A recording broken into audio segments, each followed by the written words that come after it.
Alicia Ramos González. Ella es licenciada en Historia del Arte por la Universidad de Granada, tiene un máster en Religiones y Sociedades por la Universidad Internacional de Andalucía y doctora en Filosofía. Posee varias extensiones universitarias por la Universidad de Sevilla en el arte islámico, arte egipcio, creación literaria y aproximaciones a la cultura y el arte japonés, además del CAP, uso de adaptación pedagógica. Como historiadora ha trabajado en el proyecto de investigación arqueológica de la cueva de Gorans. La cueva de Gibraltar. ¿En Gorans? Como profesora de geografía, historia del arte y filosofía en diversos centros de educación secundaria de Andalucía. También ha sido editora freelance para diversas plataformas web en donde ha destacado contextos de divulgación de historia del arte y reseñas de ensayos y novelas. Por otra parte, posee una amplia formación como documentalista y ha trabajado en la Biblioteca General de la Universidad de Sevilla, en la de San Pablo en la Universidad Pablo de Olavide y en la Biblioteca Municipal y Aula de Letras Gabriel Valdriz en la Línea de la Concepción. Ha publicado diversos artículos sobre religiones, estética y arte en revistas académicas. No lo leo todo. Lleva los 2 últimos años especializándose en la obra de Luis Ortega Bru, fruto de la cual se ha publicado a través de la Delegación de Cultura del Ayuntamiento de San Roque una investigación realizada sobre las puertas que se conservan en el Museo Municipal de San Roque y que ha supuesto una de las obras más internacionales de nuestro artista. Y también se ha publicado un artículo sobre las pinturas en la revista de Historia de Arte de la Universidad de La Laguna. Pues nada. Muchísimas gracias por la presentación. Sí. Y bueno, muchas gracias a los amigos de la biblioteca por invitarme a dar esta charla. Para mí siempre es un placer poder hablar de Luis Ortega Bru, porque además es en lo que me he dedicado los últimos años. Un poco ha sido una inmersión en la obra de este artista sanroqueño y por eso para mí siempre es muy grato poder hablar de él. Bueno, la conferencia que he planteado hoy, la idea es que dé una idea general de cuál es la trayectoria artística de Luis Ortega Bru. Luis Ortega Bru es un artista que todo el mundo pues, conoce como imaginero. Él se ganó la vida con la imaginería, pero después como artista pues en su taller él tenía otras intenciones y trabajaba en otras obras que se alejan mucho del mundo imaginero y que la mayor parte de la gente desconoce. Y entonces un poco dar esa idea de las distintas disciplinas artísticas o estéticas por las que va Luis Ortega Bru indagando. Entonces por eso la conferencia se llama desde el naturalismo expresionista, que es la parte más relacionada con la imaginería, a la parte de la abstracción que podría ser, digamos, la evolución de su arte. También el informalismo, que no está en el título de la conferencia, es algo de lo que hablaremos, porque el arte informalista era la escultura que se hacía más coetánea cuando él desarrollaba su obra. Y él también tiene indagaciones en esta estética. Entonces un poco da la idea amplia de que él era un artista con unas miras artísticas bastante amplias. Lo que pasa es que de lo que él vivía, pues de lo que realmente se hizo famoso y por lo que la gente lo conoce. Antes de nada, bueno, por eso la introducción que traigo, la primera imagen que siempre que pongo, es esta que me gusta especialmente porque es Luis Ortega Bru trabajando con la escultura del eco, ¿no? Aquí se aleja completamente de este mundo imaginero, que realmente como imaginero no quiero nunca quitarle importancia porque fue un gran imaginero del siglo XX en Andalucía, pero que la idea es dar una visión amplia de su trayectoria artística. Entonces, también la cronología me parece relevante, muy, muy relevante. 1916, el año en el que nace, 1982 cuando muere. Este 1916 lo coloca en una juventud anterior a la Guerra Civil, en la zona de San Roque, Él nació aquí en la estación de San Roque, ligado a un taller de alfarería que estaba en Pasada Honda, que era un taller de su abuelo, donde su padre además trabajaba.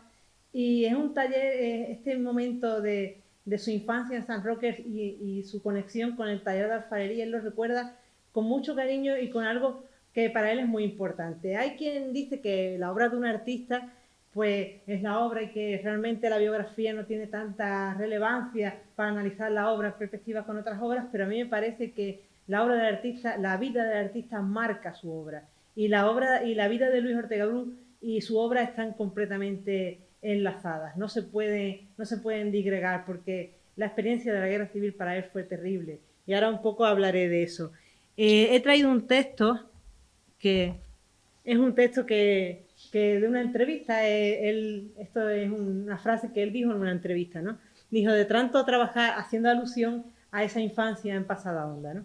De tanto trabajar con el barro llegué a tener tal confianza que me resultaba facilísimo hacer con ellas cosas con alma. Estas cosas con alma, este es el principal interés que él tiene como artista, hacer cosas con alma.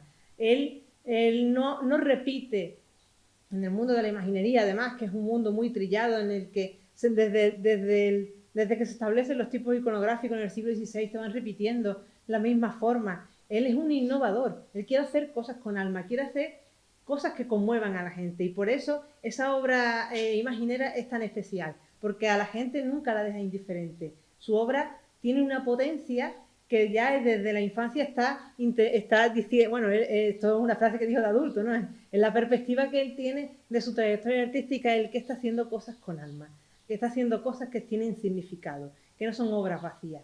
Y entonces, un poco esta es la idea.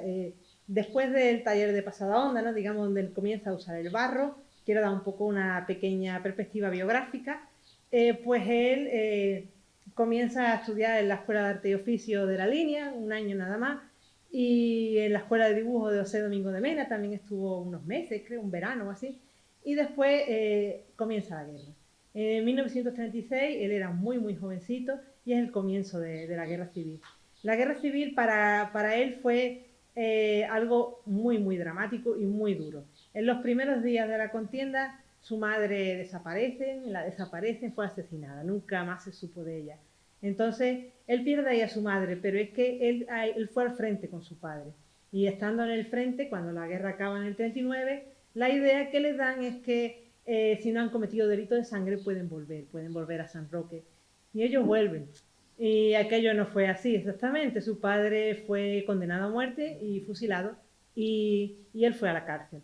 Estuvo 3 años y 6 meses en la cárcel, el expediente penitenciario lo tienen en el archivo de Cádiz y estuvo, como digo, 3 años, sumamos los 3 años de la guerra, más los 3 años y 6 meses de la cárcel, son más de 6 años en la juventud, eso marca a cualquiera realmente, eso fue algo durísimo. Entonces, él, haciendo alusión a la guerra, siempre dirá que la guerra le produjo un desgarro muy grande y siempre dirá que su obra imaginera, sus Cristos, el sufrimiento que se ve en las imágenes, forma parte del desgarro que la guerra produjo en él. Por eso es tan importante esta experiencia que para él fue vital y que marca toda su trayectoria artística, sobre todo como artista imaginero, porque en el sufrimiento que va relatando en los Cristos, en las imágenes de la Semana Santa, ese sufrimiento digamos, a él le da esa temática, a él le da rienda para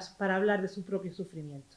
Por eso es una obra tan importante y llegó, yo creo, que a ser tanto como imaginero, porque su obra jamás deja indiferente. Entonces, vamos a ir pasando un poquito por lo que es la trayectoria estética, ¿no? De las diversas estéticas por la que va transitando. La primera de ellas, en el mundo imaginero, que es por lo que voy a empezar, pues el naturalismo, ¿no? El estilo naturalista que representa a los Cristos, al sufrimiento de Cristo, de la Virgen llorando y tal, los Cristos azotados, los que se ve la sangre. Realmente esta estética que se inaugura en el Renacimiento y que, digamos, es el origen de la imaginería, tiene una intencionalidad de que sea naturalista.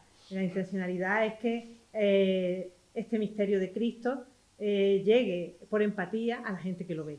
cuando la gente ve la imagen, siente el sufrimiento por empatía.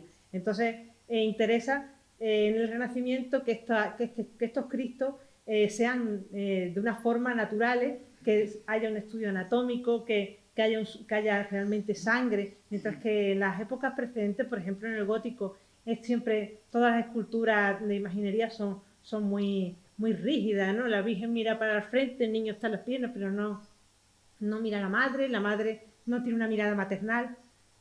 Todo esto hace que se convierta en un arte frío, que la gente no empatice de forma sentimental.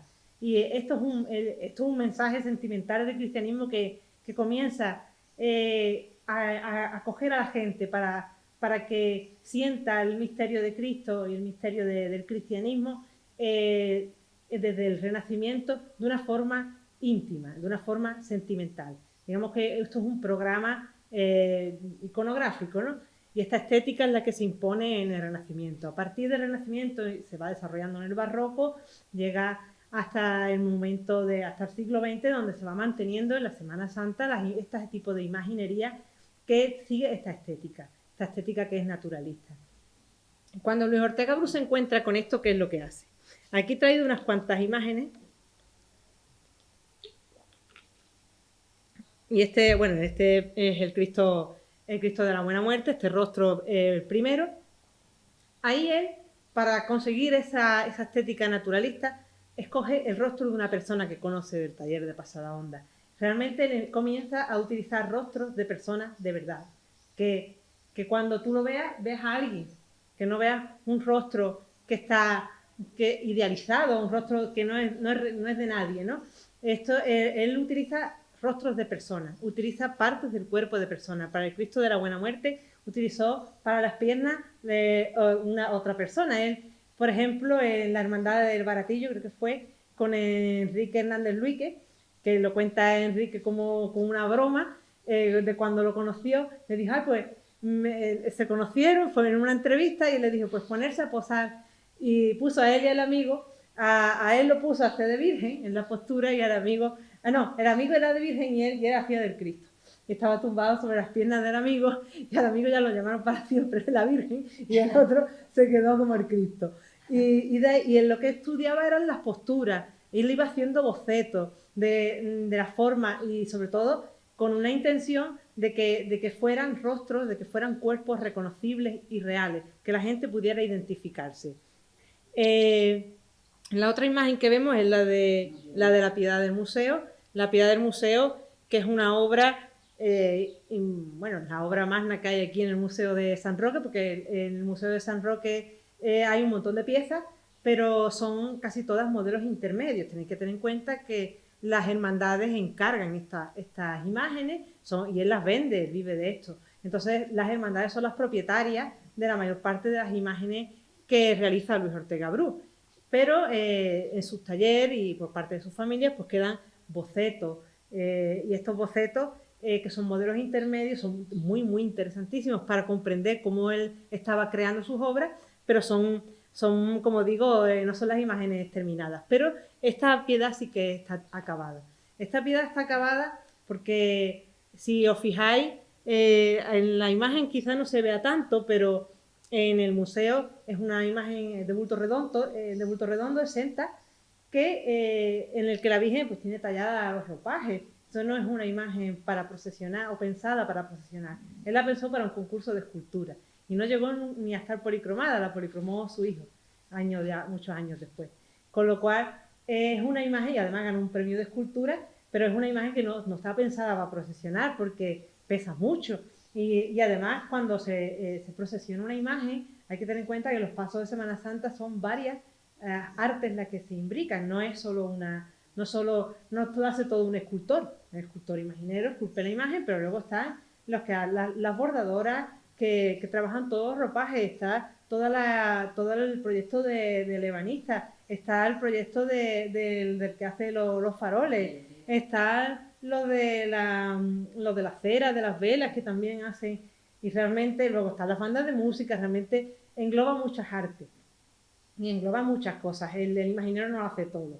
Y él a veces tiene algunos problemas con hermandades por esto, porque él quiere hacer imágenes completas, pero claro, después tienes que respetar que las hermandades también quieren vestir a las imágenes, y eso a él veremos que le causa algunos problemas ahora, sobre todo con la resurrección de Jerez, que es el ejemplo más claro, que además está entera acabada, pero no está policromado, y también está en el Museo Municipal de San Roque. Bueno, pues esta piedad, que como digo, ya contiene esta idea de él, de hacer la imagen completa, ¿no? Con las ropas talladas, contiene también una de las características principales de él, y es que para él es muy importante que se vea que es madera. Esto es algo raro, porque en el mundo imaginero, en la Virgen se ven muchas marcas de gubia, sobre todo en los ropajes, mientras que la piel del Cristo está muy bien, muy lisa, y es brillante. Además, la escultura está muy bien hecha estéticamente, porque el Cristo es muy luminoso, está lleno de luz, y la Virgen es mucho más oscura, está detrás, y el sufrimiento de ella es contenido, pero el drama, el Cristo está moribundo, está muerto realmente, pero está con los ojos entreabiertos. Y esto da una impresión que la gente realmente le dice algo, ¿no? Cuando viene al museo, la gente se queda impresionada muchas veces delante de esta imagen. Es una imagen que expresa bastante. Y esta idea de las marcas de la gubia que aparece de la Virgen forma parte de una idea que él tenía concreta de la imaginería y de la escultura en general. Él no quiere que se pierda de vista la madera. Y esto es algo raro, y en la Semana Santa tampoco es algo que guste, porque, como digo, estas imágenes de Semana Santa tienen que parecer reales, tienen que causar una empatía. Cuando se ve las marcas de una gubia, pues ya se pierde ahí un poco el hechizo, ¿no? Entonces, generalmente las esculturas de Semana Santa después van estucadas, y en ese estuco sobre él se policroma, porque además la madera pues se chupa la pintura, no es una cosa, las absorbe, es una cosa porosa. Entonces necesita una capa previa, una imprimación que haga que no se pase a este segundo, o sea, pues que los colores luzcan. Pero Luis Ortega Bru pues había pensado, por ejemplo, en el caso de la Resurrección, que es una de sus últimas obras, él había pensado una imprimación a base de lacas y óleo, que no sabemos si hubiera funcionado, que permitía que se viesen las marcas de gubia, para policromar encima, pero que se siguieran viendo. Y esto, por ejemplo, lo va a conectar mucho con la obra informalista, que digamos es donde él va a acabar expresando esta cosa estética que tiene él por la materia. Él tiene un amor porque se vea la madera, y eso no lo permite, esa expresión de la madera no la permite la imaginería, pero sí la va a permitir otros estilos artísticos que veremos más adelante. La siguiente imagen que traigo, pues el Cristo de la Buena Muerte, para que se vea. Él utiliza, como digo, el rostro de una persona que conoce, el cuerpo, las piernas, pero realmente él, aunque en las entrevistas solía decir que nadie influía en él, pero ahí hay una gran influencia. Él está siguiendo una estética. Este es muy parecido de Juan de Mesa, al Cristo de los Estudiantes de Sevilla. Y él estaba en Sevilla en ese momento, conocía a ese Cristo, conocía ese referente estético. Él nunca va a admitir la influencia de otros, pero realmente él sí que está siguiendo aquí una estética. Este Cristo de la Buena Muerte está relacionado con el Cristo de la Buena Muerte de los Estudiantes de Sevilla, que es una obra del Renacimiento, es una obra de entre 1500 y 1600, de cuando vivió Juan de Mesa, y es una obra naturalista, del naturalismo renacentista. Entonces, de este naturalismo renacentista que hemos visto estos ejemplos, vamos a pasar a cómo un cambio que hay en él, que es lo que Andrés Luque Teruel ha llamado expresionismo. Yo no utilizo el término expresionismo porque el expresionismo hacía seca, porque se refiere a una vanguardia histórica que tiene unas teorías, un manifiesto, una serie de teorías estéticas que no concuerdan realmente con lo que Luis Ortega Bru está haciendo. Aunque estéticamente sí que hay una relación, pero a mí me parece que Luis Ortega Bru, yo lo mantengo en el naturalismo expresionista. Entonces, me parece como una terminología más adecuada, porque realmente desde este naturalismo del Renacimiento es lo que comienza a darle una preeminencia a los estados subjetivos de las imágenes que está tallando. Esta preeminencia de los estados subjetivos es algo que el expresionismo de la vanguardia tiene como intención, pero los resultados son muy distintos, no son parecidos a lo que hace Luis Ortega Bru, y no creo que sea muy adecuado aplicarlo a la imaginería. Por eso utilizo el término naturalismo expresionista, que es más amplio y que hace alusión a que de ese naturalismo que la imaginería ya tiene como estética, él da una preeminencia a la expresión de estos estados subjetivos. Aquí he traído 3 ejemplos, que son para mí 3 de los ejemplos más claros. El primero es el Caifás de San Gonzalo. Esta imagen realmente recuerda mucho al Moisés de Miguel Ángel, a lo que llamaban la terribilidad. Pero, y de hecho hay quien lo relaciona, que dirá que Luis Ortega Bru admiraba a Miguel Ángel, pero realmente es algo que no se puede demostrar. Como digo, no hay ninguna parte en la que él diga que Miguel Ángel ha influido en su obra. Y Luis Ortega Bru solo una vez consiguió una beca que era para estudiar fuera de España, arte y tal, y la consiguió, creo que relacionada en San Roque, y desde la falange local se la denegaron. Entonces él al final llegó a tener prohibido salir de España, yo no sé si toda su vida o no, con lo cual nunca sale de España. Al no salir nunca de España, y en la época en la que él está haciendo estas obras, en los años 50, 60, la obra de Miguel Ángel no la vio nunca en persona. No estuvo nunca en Italia y nunca vio estas obras. Y si la vio fue en imágenes. Y las imágenes de aquella época no es ahora Google, que tú ves la imagen a color, que la ves desde puntos de vista. No, sería una filmina, sería unas imágenes, porque además en blanco y negro principalmente, después probablemente conseguirían un color, pero realmente él no pudo tener un conocimiento de la obra de Miguel Ángel como para que fuera alguien que influyera mucho, como Juan de Mesa sí lo pudo tener porque estaba viendo la obra de los estudiantes en Sevilla, porque él vivía en Sevilla y estaba viendo las obras que allí había. Y entonces sí los podía usar como referentes directos, pero una obra que estaba en Italia como referente directo no la veo, pero realmente sí que hay una similitud, y esa mirada severa del Caifás, digamos, es el primer paso, porque es muy expresiva, pero todavía no ha deformado los rostros, ¿no? El Caifás todavía es un rostro, pero es un rostro real, de alguien enfadado, ¿no? Pero de alguien no enfadado, sino severo, ¿no? Pero, por ejemplo, la siguiente imagen, que es uno de los sayones que azotan a Cristo, tiene el rostro ya completamente deformado. Ahí ya sí hay un expresionismo realmente. Ahí hay una preeminencia. Los romanos, para él, en mi interpretación, representan el mal. Están azotando a Cristo y la maldad ha deformado el rostro completamente. La maldad del romano. Y he buscado las imágenes, pero al final no las he puesto porque las imágenes de los sayones acabados, finalizados, que están en Manzanares. Estas obras de Manzanares, en Google y en las imágenes que encuentro por ahí, son unas imágenes de muy mala calidad, no se ven bien. Y conozco a gente que ha ido a Manzanares y parece que es de difícil acceso porque están como en un garaje, no están expuestas en ningún sitio. Tienes que hablar con alguien de la hermandad que te la enseñe y tal, pero la gente me dice que dan miedo realmente cuando están acabados y policromados, que son unos rostros terribles los de los dos romanos.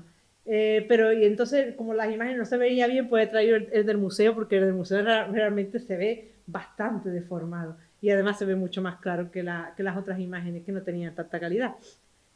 Aquí ya esta deformación de los rostros, esto ya es una tendencia en la que él, el estado subjetivo de la imagen, del personaje que está en la imagen, es el que tiene una preeminencia. La maldad del romano ha deformado su rostro. Esto ya se aleja del mundo naturalista, se aleja mucho de la imaginería clásica, pero es algo que impresiona y algo a través de lo cual él se hace muy famoso y se hace conocido y se hace con muchísimos admiradores de su obra, porque a la gente no lo deja indiferente. Siempre, por eso él revoluciona en cierto modo el mundo de la imaginería. El siguiente cabeza que vemos, que es otro romano, es este de la resurrección de Jerez. Ahí hace también, en pos de este expresionismo, en pos de esta idea de que el romano es malvado, porque además siempre utiliza los que están siempre más feos, deformes, son los romanos. Aquí, en vez de deformar los rostros con una fealdad, ¿no? con como con un ojo aquí, la boca doblada, ¿no? Esa forma que ha hecho en el sayón. Aquí no, aquí lo que hace es que hace rostros brutales, unas caras de brutos, como simiescas.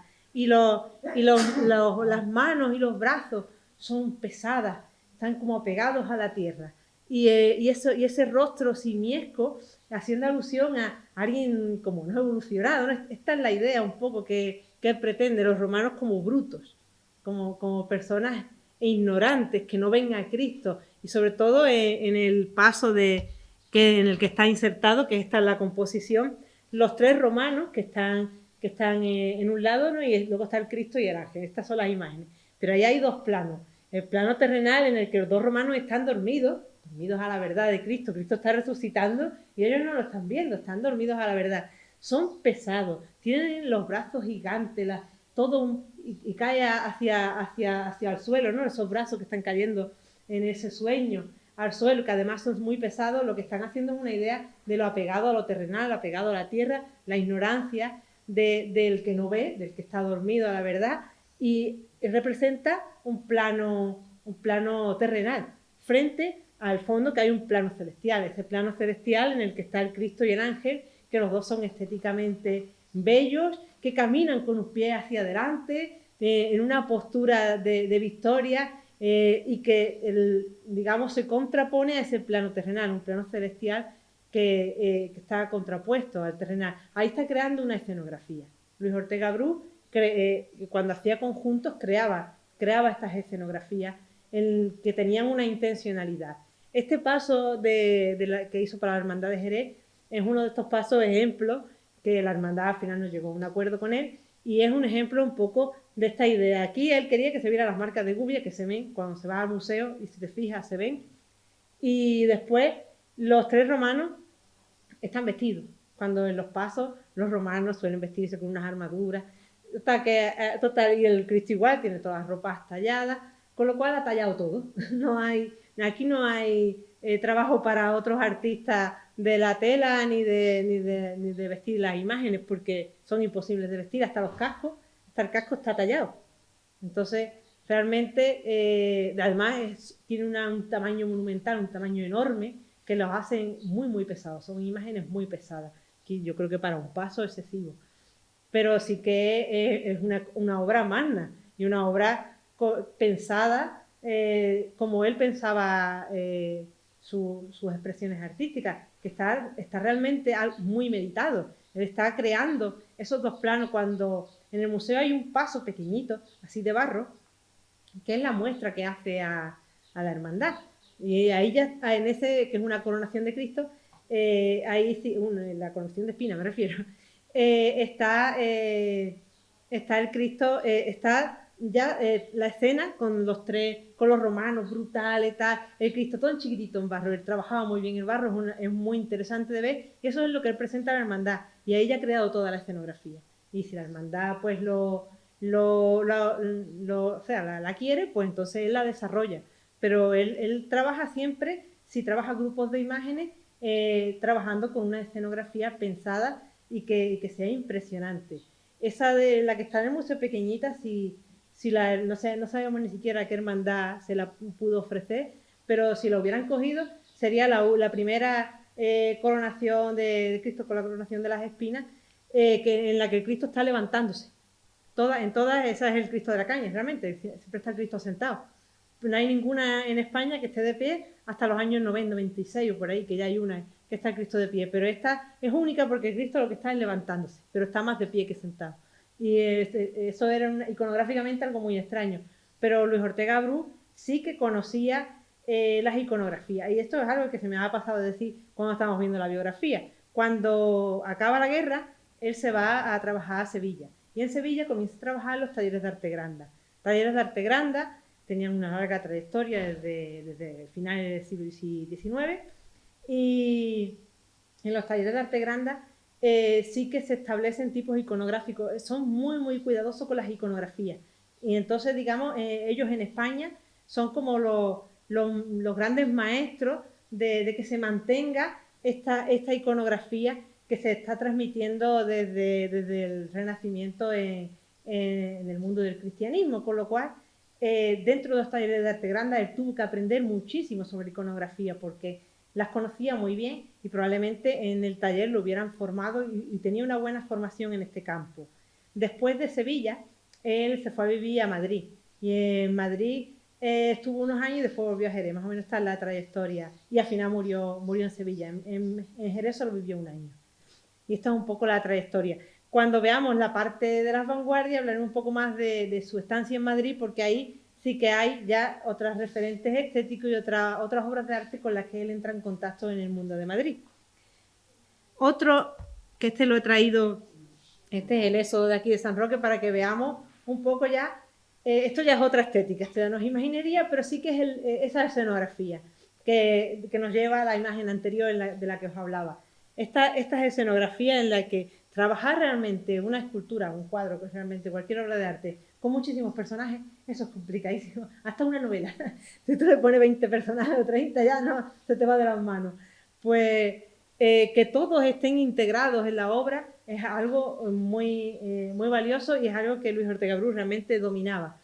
Esta obra, que representa el éxodo de San Roque, del año de 1704, esta obra se la encargó el Ayuntamiento de San Roque a Luis Ortega Bru y él comienza a trabajar, siempre su forma de trabajar era que empezaba haciendo bocetos. Después, en el mundo de la imaginería, pues trabajaba el barro, porque el barro se le daba muy bien y se sentía muy cómodo. Después, el barro no valía para el sacado de punto a la madera y utilizaba escayolas. Y de la escayola que hacía ya los moldes y ya de ahí pasaba la madera. Ese era el paso en imaginería. El paso en este tipo de relieves eran los bocetos de dibujo y de ahí pasaba a trabajar en madera. Estos bocetos que él hizo de esta imagen, pues hay varios bocetos por ahí que los he estado viendo. Él comienza basándose en el romance de las veredas de José Domingo de Mena. José Domingo de Mena, aquí en San Roque, fue cronista de San Roque, fue además el dibujante en el que Luis Ortega Bru estuvo estudiando en el taller de José Domingo de Mena. José Domingo de Mena, además, en este poema es en la época en la que él está inmerso en el irredentismo español, y entonces es un momento en el que él sueña con la vuelta a la conquista de Gibraltar. Entonces este romance es muy tétrico, muy triste, contando cómo van viniendo de Gibraltar los exiliados, pero su idea es un poco de sentimentalismo a este momento para esos textos que él está escribiendo en el momento que es el momento irredentista de este personaje, ¿no? Bueno, pues José Domingo de Mena, en este romance de las veredas, comienza a narrar una serie en los versos va narrando a estos grupos que aparecen, el anciano con el viejo, el carro, habla de la mujer amamantando al niño, del perro, del que lleva el pendón, ¿no? Y va hablando un poco de todos, pero el orden, en Luis Ortega Bru, los primeros bocetos sigue el orden como primera idea del romance de las veredas, pero claro, cuadra eso al final en los bocetos que va dibujando, pues ve que tiene que entrar en una de esos. Él al principio pinta el peñón, y luego el peñón desaparece, pero al final aparecen todos los grupos del romance, pero en un distinto orden. Ya no sigue el orden del romance, pero sí que sigue los grupos que aparecen relatados en el romance, y además tenemos los bocetos que demuestran que quiso seguir el orden, pero que al final no le cuadraba, y estéticamente pues esta fue la opción que escogió.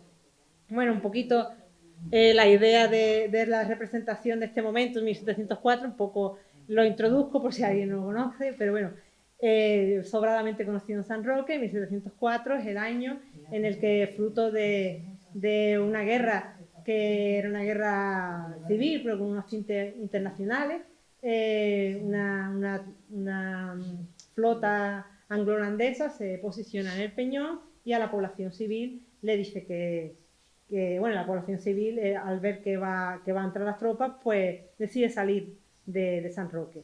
Y un poco esa salida, ese éxodo, que es hacia esta zona de la ermita de San Roque, pero también a zona de los barrios, es decir, al campo de Gibraltar. Digamos, este es el origen del campo de Gibraltar, por eso de San Roque, donde reside la de Gibraltar. Pues este momento es el que pretende representar, y por eso aparecen los símbolos principales de la ciudad de San Roque. En esta escenografía él tiene muy en cuenta, como sanroqueño que era, cuáles son los símbolos que la población de Gibraltar necesita seguir manteniendo en el exilio. Y esos símbolos son las imágenes que están en el paso en el carro, que son las imágenes de Semana Santa, esa Virgen de los Remedios que era una Virgen de los Remedios la que se trajeron, pero que cambia de vocación, porque allí en Gibraltar adoraban a la Virgen Santa María la Coronada, y entonces, como no se consiguen traer a Santa María la Coronada, se traen los remedios, pero la cambian de vocación, porque los símbolos son muy importantes y necesitan una continuidad en el exilio. Y el pendón, que es la bandera de San Roque, que es el otro elemento principal que la población trae, y que además ocupa el primer lugar la población, digamos, ¿no? Con el anciano y el joven, después va el carro con las imágenes y finalmente el éxodo, digamos, hay un orden, ¿no? En el que va llegando todo, en esta escenografía que es magnífica, en la que ha trabajado muchísimo con las marcas de gubia que se ven en todas partes, y trabaja con esas superficies rugosas que crean las marcas de gubia enfrentadas a superficies pulimentadas de los cuerpos. Los cuerpos, toda la piel siempre es pulimentada, mientras que los ropajes son todos con marcas de gubia. Juega con superficies pulimentadas y superficies rugosas, y crea, desde luego, las superficies pulimentadas atraen la luz, son brillantes, mientras que las otras son mucho más oscuras, y va haciendo un juego de luces y sombras que es bastante interesante. Y ese fondo ahuecado que ya no es el paisaje que él pretendía. En el fondo él pretendía un paisaje, pero eso se hubiera ido allá en el relieve, al bajo relieve más cegado, que no se hubiera visto bien. Realmente esta me parece una forma que quedó muy elegante, quedó muy bien. Y realmente es una obra magnífica y magna, es de un tamaño enorme, que está en el Palacio de los Gobernadores, en el Salón de Pleno. Y bueno, y aquí ya pasamos un poco a las otras estéticas, para no dejar, que no sé si me estoy pasando, no, voy bien, ¿no? Bueno, pues las otras estéticas de las que quiero hablar, que esto ya es el arte con el que él ya no se ganó la vida. Entonces ya aquí tenemos que alejarnos de que aquí ya no está trabajando por dinero, aquí está haciendo planteamientos de obras estéticas, aunque ahora veremos que quizás si tuviese alguna idea de poder ganar dinero con esto, pero no, esto no lo hacía por dinero realmente, pero que después a lo mejor sí que tenía una intención, sobre todo la obra informalista, ahora la veremos, de vender algunas de estas obras, de que como el proyecto del Paso en pequeñito, de poder enseñarlas, a lo mejor estaban en el taller para eso, para poder enseñarlas y que a ver si le salía un comprador, pero para hacerlo a un tamaño mayor. Pero bueno, estas primeras obras que vemos aquí, que son las más relacionadas con las vanguardias. Las vanguardias, quiero un poco hacer una introducción porque si no, no se entiende bien. Luis Ortega Bru es posterior al arte de las vanguardias. El arte de las vanguardias surge en los años 20 del siglo XX, y Luis Ortega Bru está creando en los años 60. Es algo que ya cronológicamente no coincide con su época. Pero el arte de vanguardia, además, es un arte rompedor que surge, como digo, a principios del siglo XX, que surge en un momento de crisis del arte, en una crisis muy importante que se está dando, porque, por ejemplo, el mundo de la pintura, pues frente a las revoluciones tecnológicas del vídeo, de la fotografía, pues si tú ya puedes hacer un retrato de una persona, ¿para qué le va a encargar a alguien que te la pinte? ¿No? ¿Para qué quiere un retrato de una persona pintada si puedes tener una fotografía que te la muestra tal cual es? ¿No? Digamos que hay una crisis del arte y hay una serie de jóvenes del momento en Europa que deciden romper con toda la tradición religiosa, con toda la tradición anterior estética. Por ejemplo, decía, se ha trabajado desde la perspectiva, ¿no? Desde el Renacimiento en pintar. Nos cargamos la perspectiva, ¿no? Hacemos en plano. Si nos cargamos en la pintura, en la perspectiva, nos cargamos de realismo y nos vamos a ir rompiendo y creando algo completamente nuevo. Estas vanguardias son bastante irrespetuosas e insultan al arte del pasado, no tienen ningún respeto por lo que se había hecho, y comienzan a trabajar a través de una serie de manifiestos, digamos teóricos, estéticos, que decían cómo tenía que ser un poco la estética. Estos manifiestos, por supuesto, Luis Ortega Bru no los conoció, vamos, segurísimo, porque él no, ni está en ese mundo de la vanguardia y es muy posterior y no creo que tuviese un interés académico. El artista, generalmente todos los artistas son artistas, ¿no? No son teóricos de la estética ni están investigando sobre un pasado, aunque ahora mismo en el mundo de las bellas artes sí que hay mucha gente que ya tiene una perspectiva de estoy trabajando en esta línea y tal, pero muchas veces los artistas son artistas y no tienen por qué tener un conocimiento teórico. Y como digo, Luis Ortega Bru seguramente no conocía para nada estos manifiestos de las vanguardias ni le interesaban. Por ejemplo, aquí he traído casos de surrealismo y cubismo. Él utiliza esta estética de la vanguardia, la utiliza claramente. Él ve estas obras porque ya eran famosas en los años en los que él vive y las ve y les parecen interesantes y comprende muy bien qué es lo que pretendía y en qué consistía la estética. Entonces, el surrealismo, por ejemplo, y el futurismo también, que es el que yo escribo la imagen del eco. Esta escultura del eco es una escultura muy especial, que tuvo un significado, esta sí que tuvo un significado muy, muy profundo para Luis Ortega Bru, porque la repite en dibujos, he traído ahí algunos dibujos en las que se ve cómo utiliza estas ondas del eco. Estas son las ondas del sonido, pero no son las ondas del sonido expandiéndose, es el sonido que vuelve, porque es el eco. Entonces ahí hay un juego que no se sabe bien qué era lo que pretende, pero sí que es algo que se aleja de lo racional, se aleja de una representación racional, es algo más relacionado con lo interior, con lo onírico, con el inconsciente, con algo interno. Por eso yo lo ascribo al surrealismo, porque el surrealismo es una estética de vanguardia que hace alusión a todo aquello que la razón estaba, digamos, entiende que la razón oculta la verdad. Entonces intenta ir más allá de la razón, indagando pues en los sueños, en los símbolos interiores y en esa interioridad de las personas, también en el inconsciente, en lo que no vemos, pero que está dentro de nosotros. Y entonces esta es una imagen realmente interior. Este eco es algo interior, yo lo veo, lo interpreto en esta línea.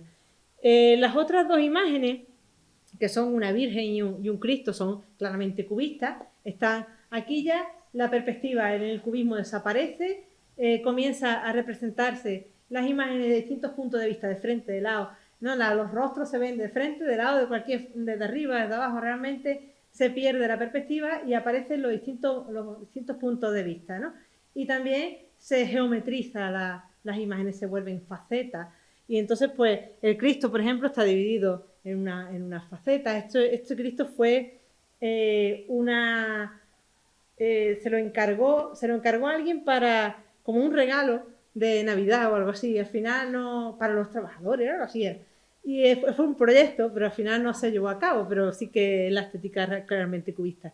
Y la Virgen que está en el centro es muy, muy interesante porque va jugando con los huecos vacíos. Si veis el interior de la barriga está vacía, el interior de las manos va jugando con una forma de una mandorla y todas las imágenes, ¿no? La mandorla es el exterior y después la de las manos es una mandorla interior, es muy, muy interesante, muy bonita y va jugando un poco con vacíos, con espacios vacíos, con espacios rellenos y con espacios geométricos.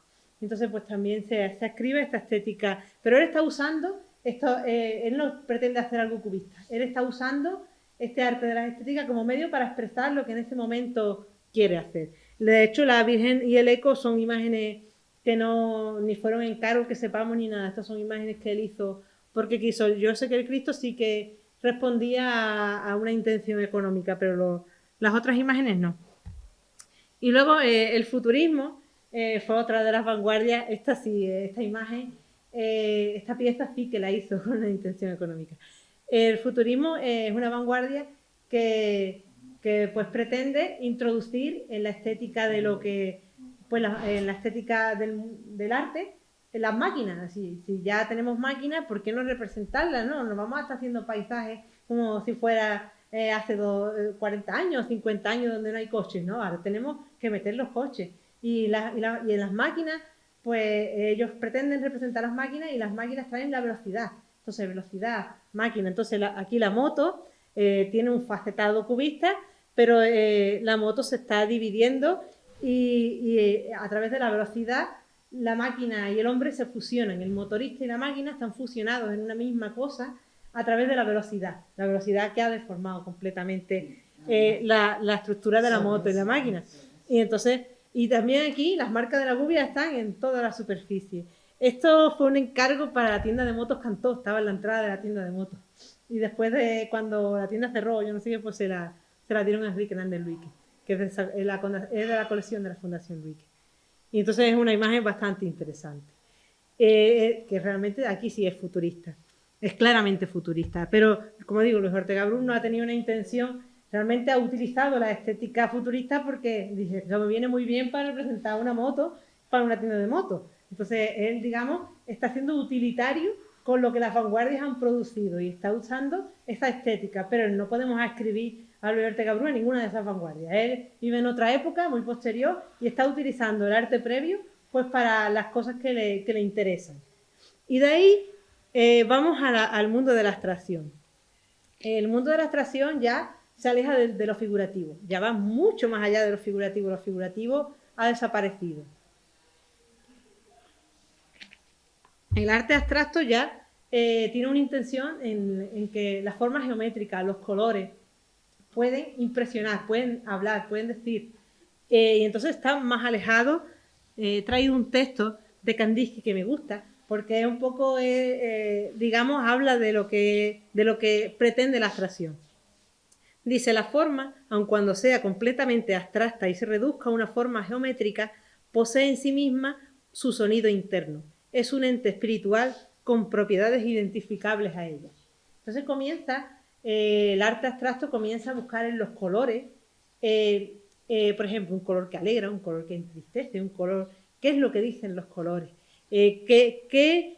Los colores son entes espirituales, tienen una capacidad de conmocionar espiritualmente a las personas. Entonces, esta es un poco la idea de la abstracción y desligada completamente de la forma, porque la forma nos constriñe y el color que sea el que hable, que sea el que se exprese. Luis Ortega Bru tiene una escultura abstracta, aquí hizo varias, pero bueno, esta que he traído está aquí en el museo.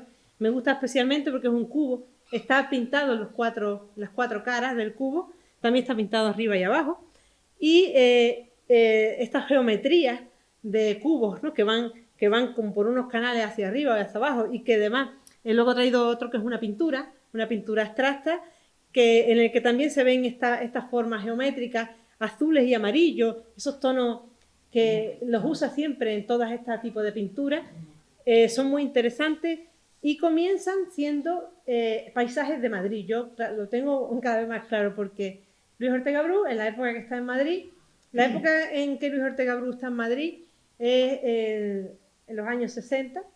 En esa época, Madrid está exponiendo, bueno, en los años, no sé en qué año fue exactamente, en el 50 y tanto, fueron los Pactos de Madrid. Los Pactos de Madrid son unos pactos que se hicieron entre España y Estados Unidos, y fue una época como de apertura, y en ese momento comienzan artistas del expresionismo abstracto estadounidense a exponer en Madrid. Comienza, digamos, una apertura artística al arte que se está haciendo fuera, principalmente de Estados Unidos, pero frente a eso surge toda una corriente de artistas españoles que reaccionan y comienzan a hacer un arte distinto, un arte otro, un arte que se llamará después informalismo. Y aquí, en ese ámbito en el que está Luis Ortega Bru, la abstracción es un paso previo. Él comienza a dibujar una serie de paisajes de Madrid, que son los edificios, en azules, siempre azules y amarillos. Todos sus dibujos son témperas sobre cartulina, con lo cual el soporte no es muy bueno. Y comienzan en los paisajes de Madrid a hacer estos edificios. Al principio se ven los edificios, después los edificios ya desaparecen y se han convertido en líneas. Y finalmente las líneas se empiezan a deformar y se convierten en lo que es la segunda obra, ¿no? Que es en amarillo y azul, que yo creo claramente que tiene una previa, que es un paisaje de edificios de Madrid. Eso es, digamos, la trayectoria que a él le lleva a la abstracción. Este tipo de hacer unos paisajes de ciudad comienza a hacer obras completamente abstractas. Esta es la de... Vale. Esta es otra de las esculturas abstractas que está en el museo. Realmente esta no se escribe muy bien esta línea, pero a esta estética, además, cronológicamente, es muy extraño. Cronológicamente la tenemos en 1955. Estaba indagando sobre por qué esta cronología, pero tampoco me queda muy claro. Y si fuera esa la fecha, sería la primera escultura abstracta de la historia del arte de España. Pero realmente tampoco sabemos qué es eso que ha intentado esculpir. Es muy extraño, sí que son formas una sobre otra y unidas con unas estructuras de hierro, ¿no? Y entonces no sé bien qué es, qué representa, pero sí que es algo completamente abstracto. Y de ahí pasamos al informalismo, este arte informalista que es el que coetáneamente se estaba haciendo en su época. Esto sí es el arte la estética de su momento, pionera en la escultura. Este tipo de escultura hace alusión a la materia. Por eso el papel de que él siempre no quiere que se pierda de vista la madera, con esas marcas de la gubia, entra muy bien en contacto con este mundo del informalismo. Esta obra primera, que además está hecha en yeso, la he traído porque me da un poco la idea de que, como decía Luis Ortega Bru, esto era, digamos, lo que se llevaba en su época. El arte que se estaba vendiendo, pero además el arte informalista que se hacía en su época, pongamos Chillida, Uramburu en País Vasco, son obras de un formato enorme. Claro, no se puede permitir hacer algo así, entonces hace algo pequeñito. Pero luego, fijaros este dibujo se llama Monumento al 600, y este dibujo es esta misma escultura. Pero está hecho en medio de una rotonda y están las personas, veis ahí abajo de un árbol, en el tamaño de las personas. Realmente pensaba una escultura monumental con un 600 arriba. Realmente, a lo mejor sí que tenía pensado que esto podía ser algo grande y le había hecho un chiquitito, porque la obra que tenemos es de este tamaño. Pero fijaos, ese dibujo ahí está dando una indicación de que a lo mejor él sí que pensaba hacer algo de un formato mucho mayor y a lo mejor que esto pudiera ir en una rotonda o en medio de una plaza, pero no se sabe muy bien. De todas formas, este tipo de esculturas que indagan siempre tienen, quiero explicar un poco el concepto de informalismo. El concepto de informalismo lo acuña en España Juan Eduardo Cirlot, que es un crítico de arte, y lo acuña para referirse a la obra de Antoni Tàpies. Y además basándose en un texto que se llamaba El arte otro en francés de Michel Tàpies, que era un texto en francés, en el que lo adapta para España. Cuando él empieza a escribir estos textos sobre Antonio Tàpies, comienza a hablar de informalismo, comienza, digamos, a establecer, el crítico de arte, digamos, es el que establece una estética. Y una serie de escultores comienzan a hacer obras en esta línea. La prioridad era que la materia, revalorizar la materia de la obra de arte, que fuera lo prioritario. Pero todas las obras también tenían una relación con lo orgánico, con lo natural, con formas internas. Y hay que, por ejemplo, esta escultura de la catedral, que es como se llama la escultura esta escultura aparece también en muchos dibujos. Luis Ortega Bru tiene una etapa de dibujos que son en blanco y negro, son unos dibujos hechos con rayados y que son interesantísimos.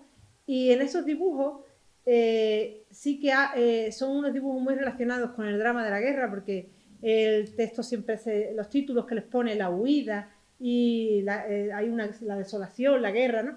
Y siempre son estas formas, unas formas orgánicas entre árbol, entre piedra, apegada a una tierra que se resquebraja con paisajes desérticos, desoladores. Son paisajes interiores muy, muy tristes.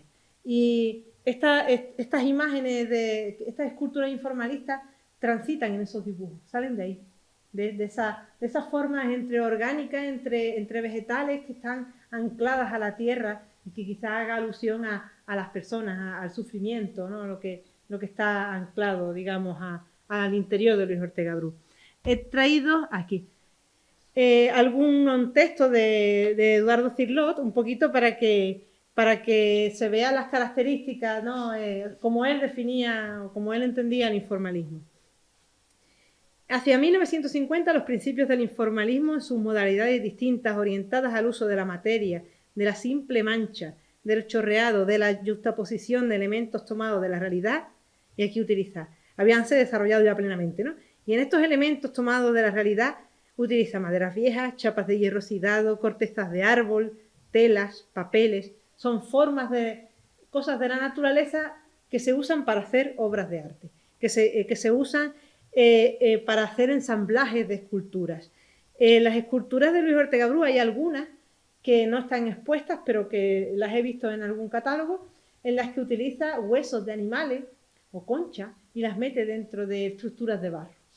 Entonces ahí ya sí que hay una serie de juxtaposición de elementos de la naturaleza y sobre todo esa valorización de la materia que es imprescindible para el informalismo. En el otro texto habla, dice, la huella del hombre, la comunicación más exasperada de la energía de la materia, la emoción del espacio en sí, la movilidad latente de las masas y de los campos materiales que parecen imantados y poseídos a veces por extraños tropismos, el contraste entre la superficie relativa de la obra y la absoluta, el simbolismo de las estructuras o formas interiores y el de las texturas, cuya gama podría equipararse en cierto modo a la ya explorada desde siglos de los colores. Todos ellos son los factores fundamentales de la creación informalista. Entonces, como factor fundamental de la creación informalista están el simbolismo de las formas interiores, estructuras interiores, que es para mí lo que son estas obras de Luis Ortega Bru. Y además va jugando, dice ya aquí, la forma explorada desde siglos de los colores, se está refiriendo a esos colores de la abstracción que tienen una forma de impresionar a las personas y que aquí serán las formas interiores las que hablen. Es muy parecido realmente este informalismo al surrealismo, porque tiene una conexión, digamos, con la vanguardia, para mí, con la vanguardia surrealista, pero sí que en este interés por la materia se aleja, por que aparezcan los materiales de la obra en primer lugar, se aleja un poco de... Pero sí también entra en el collage, realmente hay una conexión entre las vanguardias y el informalismo, ¿eh? Bueno, aquí tenemos diversas obras de Luis Ortega Bru, la tercera, que se llama Aves, un ensamblaje de 3 piezas, con lo cual ya es interesante. La primera, pues en cada cara está tallada de una forma y es también algo óseo, algo vegetal, una forma, no sé muy bien, pero sí que tiene una cosa orgánica. Y la segunda también es algo como horadado por la erosión. Siempre va jugando con unas formas que son orgánicas realmente, que tienen una intención, o sea, tiene algo con la naturaleza. En el tercero ave, que es un poquito más alejado, juega con el ensamblaje de las 3 piezas, pero solo 2 son el soporte, una está flotando. Eso también es algo, también con los huecos y los vacíos, que también son cosas con las que va jugando el arte del momento, la escultura del momento. Entonces, pues, aquí un poco dejaros la idea de que Luis Ortega Bru pues, también tiene algo que ver con esta estética del informalismo. Y yo creo, bueno, para acabar, vamos a acabar con las pinturas, que si no... Bueno, aquí estos son los paisajes de Madrid, que el segundo es en el que se ven los edificios, claramente. Se ven los edificios claramente y de pronto ya los edificios desaparecen, toman prioridad las perspectivas, toman prioridad estas líneas rectas por las que empiezan a transitar pues cubos, ¿no? que van como flotando en un movimiento que podría ser ascendente. Y un poco esta es la idea de cómo surge todos estos cuadros, todas estas pinturas las está haciendo en los años 60. Con Luis Ortega Bru no podemos ascribir una estética concreta de él a una época cronológica, porque a la misma vez está haciendo las cosas de Semana Santa. Él es un artista polifacético, en cada momento de su vida pues está indagando distintas cosas, pero a escribir, por ejemplo, este arte abstracto de los paisajes de Madrid y tal, después lo vuelves a encontrar al principio y después con diferencias de 20 años. Entonces realmente ha empezado a hacerlo en un momento y después en otro momento de su vida ha vuelto a hacer lo mismo, o a hacer algo parecido abstracto, pero no hay una época abstracta de Luis Ortega Bru, sino que esto es algo que va transitando a lo largo de su vida, además alejado del mundo de la imaginería. Con lo cual es algo que, bueno, todos estos dibujos son dibujos que ya son obras pictóricas independientes, no son bocetos de las obras. En estas dos, esta imagen primera del Peñón, si veis, es el eco. Es el eco lo que está representado. El eco y, en primer lugar, una imagen como la de la catedral, que este tipo de imágenes, por eso os digo que son imágenes interiores que tienen una importancia para él. El eco suele llenar los cielos en las obras pictóricas. La siguiente obra, que se llama Contemplación de lo Infinito, es bastante simbólica, de un simbolismo impresionante. Ese personaje que está arriba del acantilado tiene también unos arcos circulares que podrían recordar al eco, pero después, en el espacio abajo inferior, el cielo también está lleno de esos arcos.